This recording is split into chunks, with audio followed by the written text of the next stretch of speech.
cooperatives, and we support cooperatives. And I especially work on the startup phase.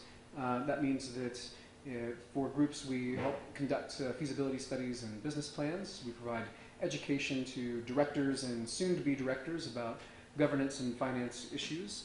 And I come and talk to people like you, the general public, and the kind of projects that we're involved in now. The Northern California Meat Goat Association, they know that meat goats from the Rocky Mountain states are sending in live goats to California and getting more than twice the price that they do when they sell individually at auctions. So they've come to us to help us figure out exactly where all their goats are, how many they are, what kind of quality they are, and help find buyers, come up with a business plan, and hopefully get that going. In San Diego, we're organizing also a feasibility study and business plan for Farmers Market Hub with a Tierra Miguel Foundation and a group of growers. Lake County Community Co-op is an informal food buying club that's organized over the internet. They've got 300 members, and they're interested in setting up a grocery store. And they're trying to figure out if that makes sense, and they have the particular challenge of an enormous lake in the middle of their county, so location is going to be one of the most important aspects of it. Let's see here. Oh, so it's a little cut off. Just wanted to bring to your attention what the kind of the scenario is for cooperatives. You know, Organic Valley, that is the that originally started as a produce cooperative. They have a bunch of different pools. The dairy has far outgrown all of the other pools of growers. They started out with 7 growers in the early 80s, and now they have 1,400. And I think their membership now has growers in 24 states. You've also heard Big Tree, and the Central Coast Ag Cooperative goes by the name Coast Grown, and they're just a little bit south in San Luis Obispo, and that's another group that we're working with to help them get through their growing pains that have to do with a mobile harvest unit for large animals that's USDA inspected, and hopefully they'll be back on their feet and ready for marketing later on this year. And if you go to a farm supply anywhere in California, the chances are, if it's just called whatever county you're in, that it is also a cooperative, also made up of growers. CoBank is a bank that only lends to cooperatives, and generally to more mature cooperatives. Those need to be around for at least 4 years and show that they are on track to profitability. There are grocery stores that are organized either as consumer or worker co-ops, and some of the more semi-famous ones in Northern California, Davis, Ukiah, and Quincy.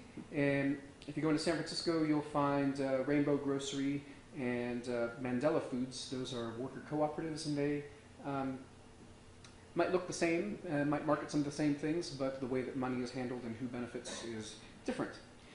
And so I'll go ahead and I want to get to, this is what we've been kind of talking around when you've heard Big Tree and when you've heard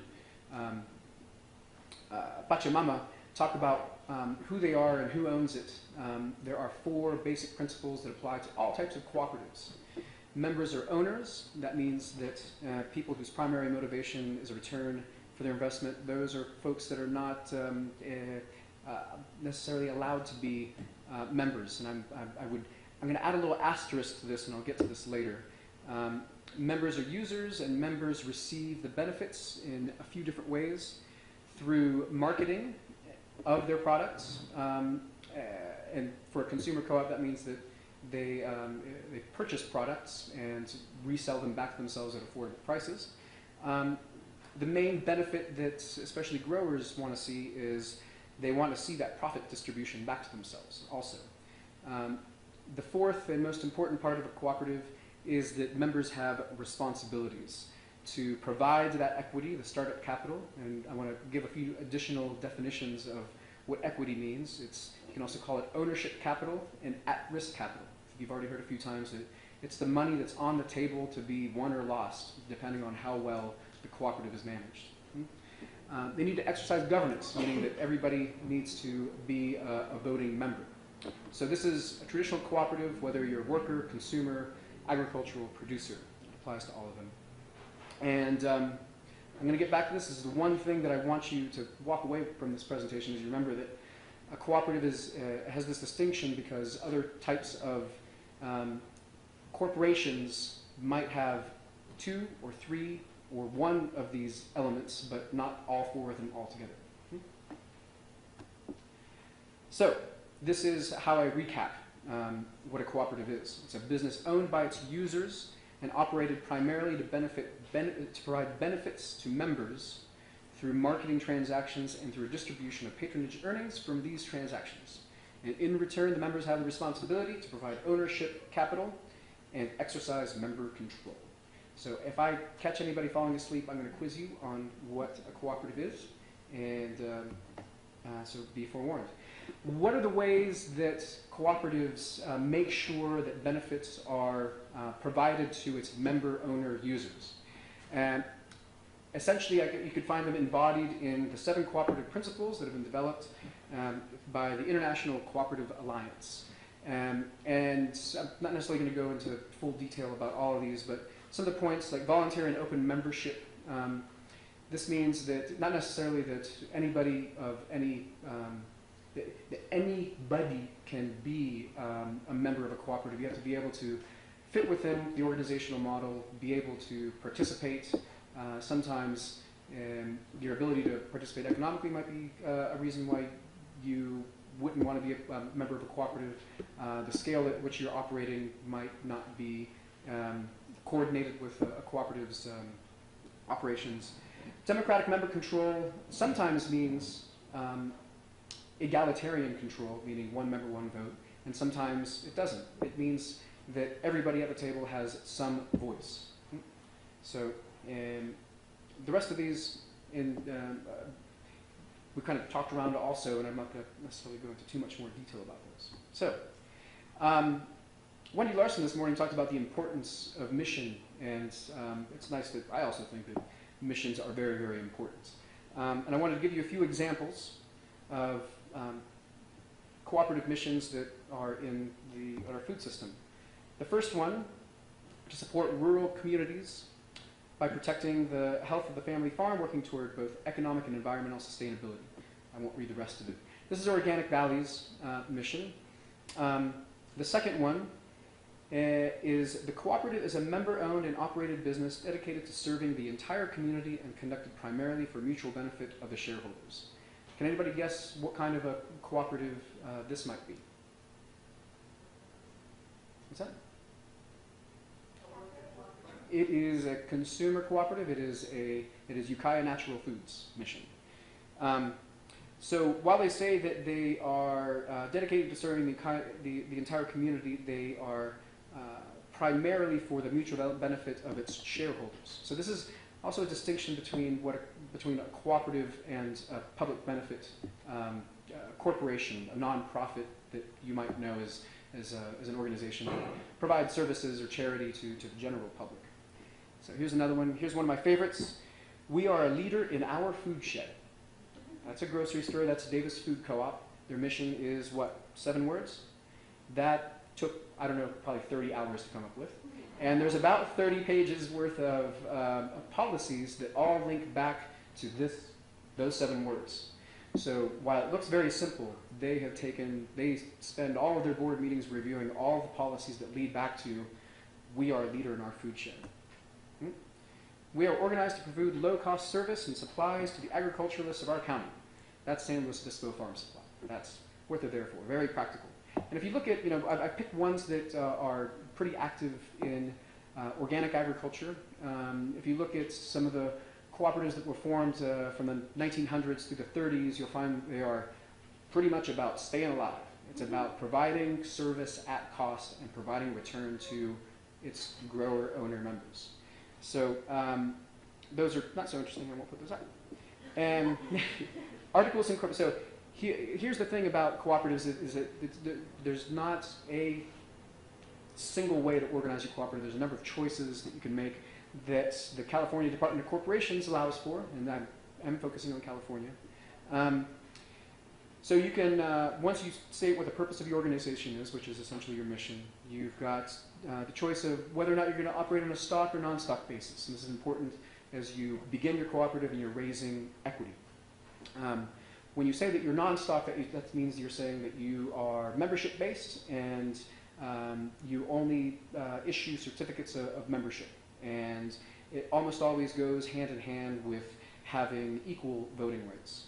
And a cooperative can be organized issuing shares, and that's just another way to go about it. And it might offer shares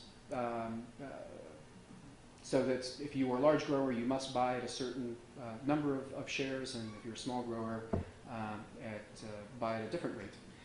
Are you offering preferred shares of stock? That means, once again, you heard this once before, who's first in line to be paid when there's profit, or if the business is closed down for business, who gets dibs on what's left. So you need to be able to state that, and you have a choice of whether to offer that or not. Davis Food Co-op just went through a long process of putting that on in their bylaws. They want to be able to raise some money to be able to pay off their loans quicker. The membership felt like, I don't think I like the idea of some other people having more of an investment and maybe having so much of an investment that they might have in some way some extra control. Plenty of other co-ops offered preferred shares. The important thing is that it's only offered to its membership, not to the general public. That's specific to California. Voting equal and unequal, there's some examples there for how it can be divided if it's non-equal. Property rights, equal or unequal, that means also if it's proportional, and it's usually proportional to the amount of business that you do through your cooperative. I am unaware of any cooperative that decides that all of its assets, its money, its assets, its physical assets, are going to be distributed equally amongst its members. Things cooperatives can't choose. Traditional ag cooperatives, non-producers can't be members. And there's an asterisk there. Consumer cooperatives also, for the food co-ops that I've been mentioning, businesses can't be members. It's an individual that needs to be the member.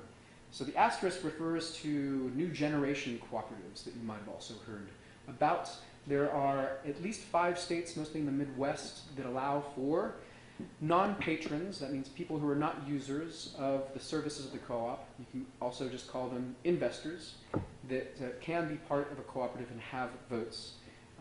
They have closed membership, and so that's something, I guess, of a violation of that first principle of cooperative principles. And in the end, I guess the analysis, when you read what Donald Frederick, who is the longest serving kind of cooperative development researcher at USDA, says this really is something that looks more like an LLC, even though they're still on paper called cooperatives. Organic Valley is interesting in that you can go out, I can be here in California and buy Class E preferred shares. And that's because they're incorporated in Wisconsin. And you can buy shares for $5,000 and they promise 6% return. And they've been able to raise $20 million over the past few years to do that. California cooperatives have not felt a need to change their statutes to allow for that. So even the Blue Diamond, Sunsweet, Sunmaids, that they have sales in the hundreds of millions of dollars and have lots of assets and lots of capital needs, they haven't felt the need to be able to offer those kinds of shares, and therefore haven't really done anything within the state legislature to change those rules. How much time do I have? 2 minutes?